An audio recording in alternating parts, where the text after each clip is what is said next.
¿Qué tal, hermanos? Que el Señor les bendiga. Les saludo en el nombre del Señor Jesucristo. Como les había comentado anteriormente, en estos momentos mi esposa y yo nos encontramos de vacaciones. Sin embargo, no quisimos dejar desatendida la predicación de la palabra de nuestro Dios. Así que el día de hoy ustedes están viendo este mensaje. Que el Señor les bendiga. Espero que ya hayan tenido el momento de altar familiar, un momento devocional. Y si no lo han hecho, por favor, tengan un momento devocional. Les estoy dejando el orden de culto, tanto en el grupo de Facebook como a través del WhatsApp, para que adoremos juntos a nuestro Dios y entonces sí veamos este mensaje.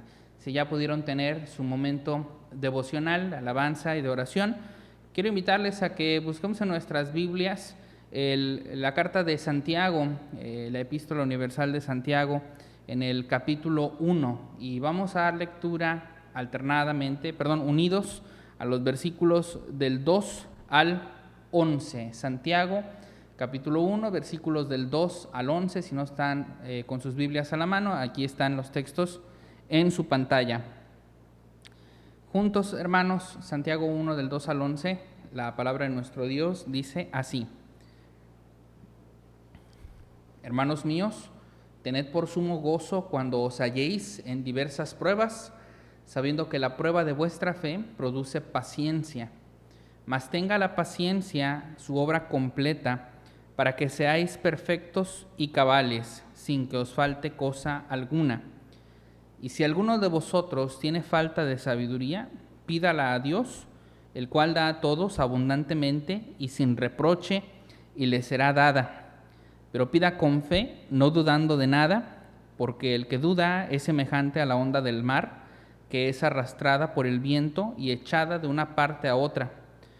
No piense, pues, quien tal haga, que recibirá cosa alguna del Señor.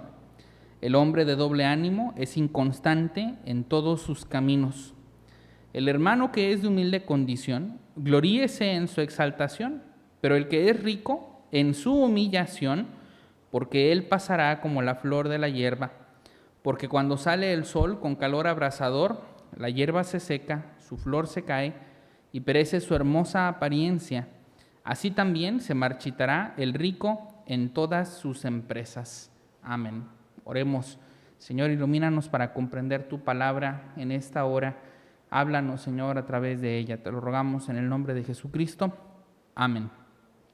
Bien, hermanos, como ustedes saben, estamos estudiando la Epístola de Santiago, la Carta Universal de Santiago, bajo un tema muy interesante que es enfrentando la pandemia a la luz del Evangelio. Y es que Santiago, como quizá ya hemos notado hasta este momento, es una carta que habla a los cristianos que están pasando por diferentes pruebas. El domingo pasado reflexionamos en la prueba de que planificamos cosas y sin embargo nuestros planes no salen como nosotros quisiéramos. Y este es el producto de que no deberíamos de planear sin antes confiar en el Señor. Debemos confiar primero en el Señor, decir, si Dios quiere, viviremos y haremos tal o cual cosa. Pero en esta tarde quiero que meditemos en este pasaje de Santiago 1, porque además de planes que no funcionaron, otra cosa que la pandemia ha traído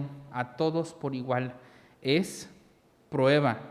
Se ha probado nuestra paciencia, se ha probado nuestra fidelidad, se ha probado nuestra confianza, se ha probado nuestra fe, se ha probado nuestra salud, incluso de alguna u otra forma, hermanos, hemos enfrentado prueba.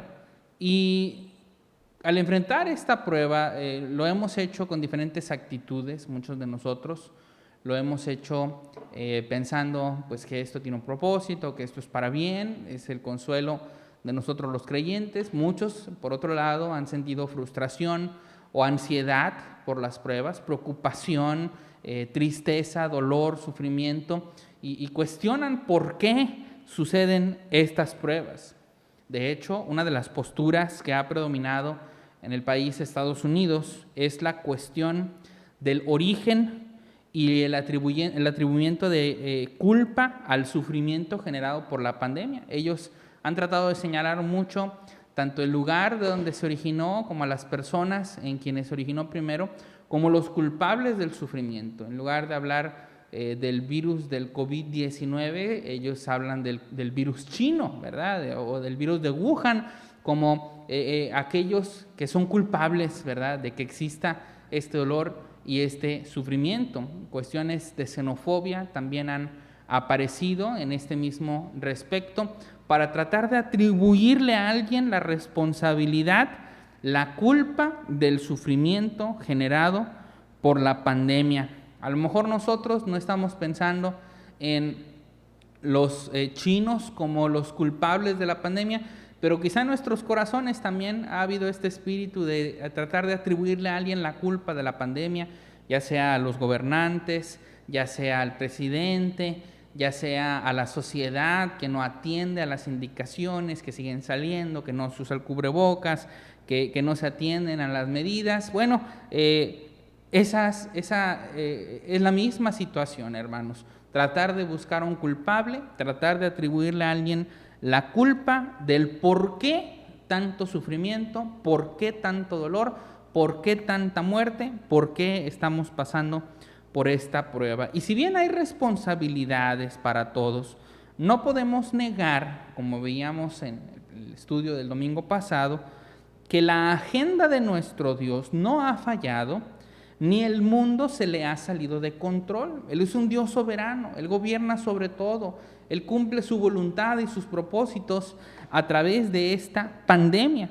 Pero entonces, quizá nosotros solamente esta verdad nos lleve a volver a atribuirle a alguien la responsabilidad y la culpa. Y alguien podría cuestionar, si Dios es soberano, ¿por qué ha permitido esto? ¿Por qué ha permitido una pandemia? ¿Por qué ha permitido sufrimiento, dolor, muerte, que nos cierren los templos, que no podamos congregarnos, que hermanos, familiares nuestros estén sufriendo enfermedad y muchos incluso hayan sido llamados a su presencia? ¿Por qué permite desempleo, crisis económicas y momentos de desesperanza en los hogares? ¿Por qué permite que los niños no puedan ir a la escuela? ¿Por qué permite todas estas cosas Dios? A lo que nosotros respondemos con una pregunta similar. ¿Podemos culpar a Dios, reclamarle y además ponerlo a juicio por sus actos, por sus decisiones, por sus juicios, por la forma en la cual Él ha gobernado el mundo? Dios ha permitido muchas calamidades a lo largo de la historia y en la Biblia Él explica sus propósitos. Claramente Dios muestra su juicio y repudio hacia el pecado y por eso hay calamidades en el mundo, como una manifestación de su juicio y repudio hacia el pecado y los pecadores. Al mismo tiempo, las Escrituras explican que Dios está forjando su imagen en sus hijos y esta imagen de pureza y de santidad se forja así como se purifica el oro y la plata siendo pasado por fuego. Hermanos, no pretendo minimizar el dolor que ha venido como consecuencia de la pandemia, ni tampoco explicar los insondables caminos de Dios. Sin embargo, algo que sí podemos hacer en esta tarde es meditar aquí en Santiago 1, del 2 al 11, que nos da al menos 3 motivos por los cuales Dios nos prueba. Y es que, hermanos, enfrentamos esta realidad, lo que apareció ahorita en sus pantallas. Hay pruebas que no entendemos, hay pruebas que no entendemos. ¿Por qué pasa lo que pasa? ¿Por qué sucede lo que sucede? Y entonces planteamos esta pregunta, que es la que vamos a responder, o mejor dicho, la que Santiago nos responde en este pasaje. ¿Por qué Dios nos prueba? Hay algo bien interesante, hermanos, antes de ver las respuestas que Santiago nos da a esta pregunta, y es lo que dice ahí Santiago capítulo 1, versículo 2, quizá el versículo más conocido de este pasaje. Hermanos míos, tened por sumo gozo cuando os halléis en diversas pruebas. Y lo interesante es esta palabra, prueba. Prueba en su origen en el griego tiene el significado de algo que comprueba o que verifica el valor o el poder o la capacidad de un objeto o de una persona. Esto es prueba, ¿verdad? Es prueba como cuando se prueban los billetes para ver si no son falsos y les pasan ya sea el marcador especial o se los pone bajo luz ultravioleta. Ese tipo de prueba, eso es lo que está diciendo aquí Santiago. Estas pruebas son como las pruebas de agilidad que se hacían en los estadios, en las olimpiadas, las pruebas de gimnasia, de fuerza y de velocidad. Son este tipo de pruebas. Se los trato de explicar porque muchos podrían interpretar estas pruebas como tentaciones, pero la realidad es que este pasaje no está hablando de tentaciones, está hablando de prueba en el sentido en el que Dios está probando, está comprobando, está verificando acerca de su pueblo, acerca de sus hijos, acerca de los creyentes. Y sobre este asunto, hermanos, es en el que quiero que reflexionemos. Santiago reconoce la realidad de las pruebas, somos probados, y dice que debemos tener gozo cuando estamos en las pruebas. Pero nosotros vamos a responder aquí en las Escrituras, ¿por qué Dios nos prueba? En primer lugar, hermanos, ¿por qué Dios nos prueba? Y es para que aprendamos paciencia. Dios nos prueba para que aprendamos paciencia. Fíjate lo que dice los versículos 3 y 4. Dice, sabiendo que la prueba de vuestra fe produce paciencia, mas tenga la paciencia su obra completa, para que seáis perfectos y cabales, sin que os falte cosa alguna. Uno de los propósitos que Dios tiene cuando nos prueba es que nosotros aprendamos paciencia. Dios quiere que aprendamos algo, hermanos, de las pruebas, y es esto, es la paciencia. Y es que la paciencia, hermanos, como fruto del Espíritu Santo, es uno de los más preciosos, pero así como las cosas más preciosas o más apreciadas, es uno de los más difíciles de obtener o es uno de los más caros de tener.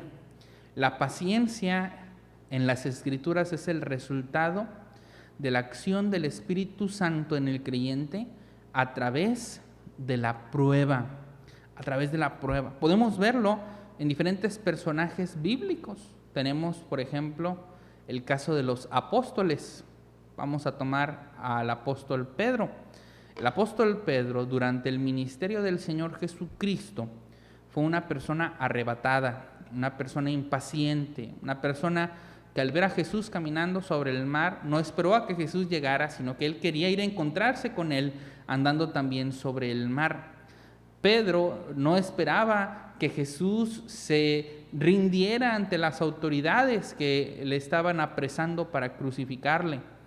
Pedro fue muy rápido para hablar cuando le preguntaron si él era uno de los discípulos que estaban con el Señor, negando hasta en 3 ocasiones, siendo una persona apresurada. Sin embargo, el carácter del apóstol Pedro fue transformado en la medida en la que él atravesó por diferentes pruebas. De modo que cuando lo vemos en su desarrollo ministerial, en el libro de los Hechos, vemos a una persona que ya no es arrebatada, sino paciente, esperando en el Señor. Y cuando leemos sus epístolas, primera y segunda de Pedro, nos damos cuenta de que aquí hay una persona que no está dispuesta a huir del dolor, sino a recibirlo y enfrentarlo como una bendición, como parte de lo que Dios está haciendo en su vida. Y lo que caracteriza, hermanos, a este apóstol Pedro durante el ministerio del libro de los Hechos y durante sus cartas es precisamente esta paciencia. Pero eso es el resultado de la prueba. Y yo aquí te pregunto, antes de la pandemia, ¿te considerabas una persona paciente? ¿Te considerabas una persona paciente o una persona impaciente, que querías todo de inmediato, que querías que lo que estabas planeando sucediera como tú lo estabas diseñando, que esperabas beneficios inmediatos, que esperabas que las personas hicieran su trabajo ofreciendo un servicio para ti? ¿Eras una persona verdaderamente paciente o una persona impaciente? Algo que es verdad universal prácticamente en todo el mundo es que si algo nos ha enseñado esta prueba que es la pandemia, es a ser pacientes, a quedarnos en casa, a salir a lo mínimo, a no exponernos a situaciones innecesarias, a entrar ordenadamente a los supermercados y hacer fila con espacio para ser atendidos. La pandemia nos ha enseñado paciencia, y en muchos casos, hermanos, esta paciencia ha venido pues prácticamente a golpes, a imposición sobre nosotros, porque realmente, ¿qué podemos hacer? Nada más que esperar. Y seguimos esperando la vuelta al templo, seguimos esperando la vuelta a la normalidad, seguimos esperando la vuelta al trabajo, muchos seguimos esperando la vuelta a muchas cosas que anhelamos y que perdimos como consecuencia del aislamiento social. Pero algo que se nos va a quedar, hermanos, espero, es esto, que sea la paciencia, que sea la tranquilidad para hacer las cosas, que sea el ser sabios y esperar nuestro turno y nuestro lugar para entrar, para salir, para estar en cualquier lugar. Dios nos prueba para que aprendamos paciencia. Y hermanos, es solamente en el ejemplo de lo que estamos aplicando precisamente ante esta situación, pero tiene un sinfín de aplicaciones. Por ejemplo, si tú has sido contagiado o si tú llegaras a ser contagiado, ¿sabes qué es algo que necesitas? Paciencia, paciencia para que tu cuerpo se recupere, paciencia para poder ser atendido, paciencia para esperar una vacuna, una cura, una solución. Hermanos, si algo hemos tenido que aprender como consecuencia de esta pandemia y que es el propósito de Dios en las pruebas, es esto: paciencia. Dios quiere que aprendamos paciencia. ¿Por qué Dios nos prueba? Para que aprendamos paciencia. En segundo lugar, hermanos, ¿por qué Dios nos prueba? Dios nos prueba para que entendamos sabiduría.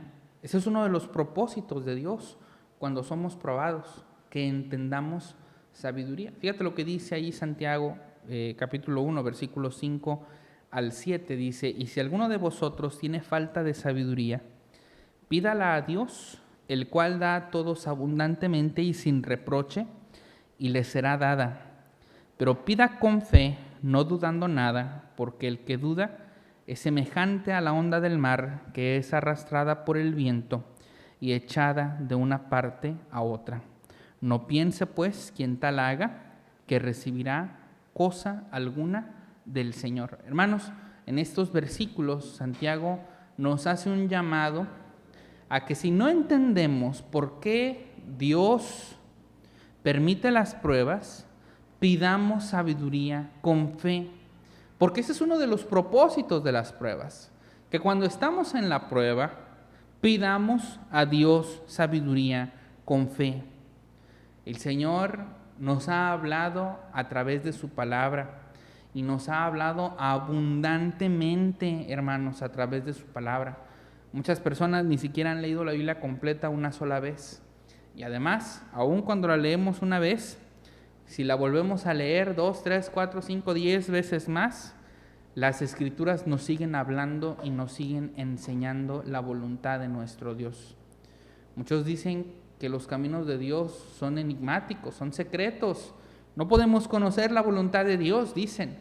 Pero la verdad, hermanos, es que Dios sí muestra su voluntad en su palabra y nos llama a que en medio de nuestra incertidumbre por no entender por qué vienen las pruebas, clamemos con fe al Señor por sabiduría. Ahora bien, sabiduría no es precisamente que tú comprendas los motivos de Dios o los resultados de Dios por permitir las pruebas. ¿Cuál es el principio de la sabiduría, hermanos? Proverbios nos dice que el principio de la sabiduría es el temor del Señor. Eclesiastés, después de todo su monólogo de cuestionar la existencia y el porqué de las cosas, termina con esta conclusión: lo más importante para el hombre es que tema a Dios. Lo más sabio de todo lo sabio, el cúmulo de la sabiduría que hay en las Escrituras se resume en esta declaración: el temor del Señor. ¿Y sabes qué, hermano? Cuando no entendemos por qué Dios nos prueba, Santiago nos dice: pide sabiduría para que entiendas que es necesario que temas al Señor. La próxima vez que identifiques que estás pasando por una prueba de parte de Dios, pregúntate, ¿estoy temiendo verdaderamente al Señor? Y si no estás temiendo al Señor, Dios envía la prueba para volverte al temor de su nombre. Y si estás temiendo al Señor, Dios envía la prueba para confirmar, para afirmar, para arraigar, para cimentar que tu vida debe estar vuelta al temor del Señor. Esta es la base de la sabiduría, hermanos. Pidamos con sabiduría al Señor, pidamos con fe sabiduría al Señor, y Él da a todos abundantemente y sin reproche cuando nosotros pedimos con fe, no dudando de nada, entendiendo que el propósito de las pruebas de Dios en nuestra vida es precisamente el que nosotros entendamos sabiduría, entendamos el temor del Señor, entendamos andar bajo la mirada de Dios, comprendiendo que Él es Señor, Él es Rey, nosotros somos criaturas suyas, somos sus siervos, somos sus hijos y debemos guardar temor hacia el Señor. Por eso Dios prueba, por eso Dios nos prueba, para glorificar, para que entendamos sabiduría. En tercer lugar, hermanos, ahora sí, ¿por qué Dios nos prueba? Para glorificar. Y es lo que nos dice ahí Santiago, capítulo 1, versículos 9 al 11. Fíjense lo que dice este pasaje. Dice, el hermano que es de humilde condición, gloríese en su exaltación, pero el que es rico en su humillación, porque él pasará como la flor de la hierba, porque cuando sale el sol con calor abrasador, la hierba se seca, su flor se cae y perece su hermosa apariencia. Así también se marchitará el rico en todas sus empresas. Si bien este pasaje parece que nos está hablando de lo bueno de los pobres y lo malo de los ricos, no, entendámoslo bien. En el contexto de Santiago, acuérdense que Santiago escribe muy probablemente a judíos que estaban en otras ciudades por motivos de negocios. Y ya veíamos en el capítulo 4 que él reclama que estos judíos planificaban hacer sus negocios sin tomar en cuenta a Dios. Eso lo meditamos el domingo pasado. Y en este pasaje Santiago está atacando, sí, ese pensamiento contra los ricos, pero su propósito no es el decir que ser rico es ser malo, no, es mostrar el propósito de las pruebas tanto en los ricos como en los pobres. Fíjense lo que dice otra vez el versículo 9, dice, el hermano que es de humilde condición, gloríese en su exaltación. ¿Por qué Dios permite que un hermano pase por pobreza o por humilde condición, como dice con un eufemismo aquí Santiago? Para que él pueda gloriarse, para glorificar cuando sea exaltado. Recordamos a Lázaro, la parábola del rico y Lázaro. Lázaro vivió en pobreza durante toda su vida y sin embargo a su muerte fue exaltado, fue glorificado, descansó en el seno de Abraham. Bienaventurados los pobres en espíritu, dijo el Señor, porque de ellos es el reino de los cielos. El Señor nos llama a no hacernos tesoros en la tierra, a hacernos tesoros en el cielo, porque los tesoros en la tierra son corrompibles, pero los tesoros en el cielo permanecen para la eternidad. Si hoy pasamos por humilde condición, el propósito de Dios, de esta prueba en la humilde condición, es el de glorificar eventualmente cuando el pobre sea exaltado, como dice el versículo 9. Pero esto no desecha totalmente al rico, dice el versículo 10, mejor dicho 9 y 10, el pobre o el que es de humilde condición, gloríese en su exaltación, pero el que es rico en su humillación. Fíjense qué importante es esto. El pobre se glorifica cuando es exaltado. El rico se gloría o se glorifica cuando es humillado. ¿Por qué Dios permite las pruebas? ¿Por qué Dios permitiría al pobre o al que vive en humilde condición vivir en humilde condición? Para glorificarle, después de la prueba? ¿Por qué Dios permite que quien pasa después de las riquezas a una condición de humildad, por qué Dios permite esa prueba?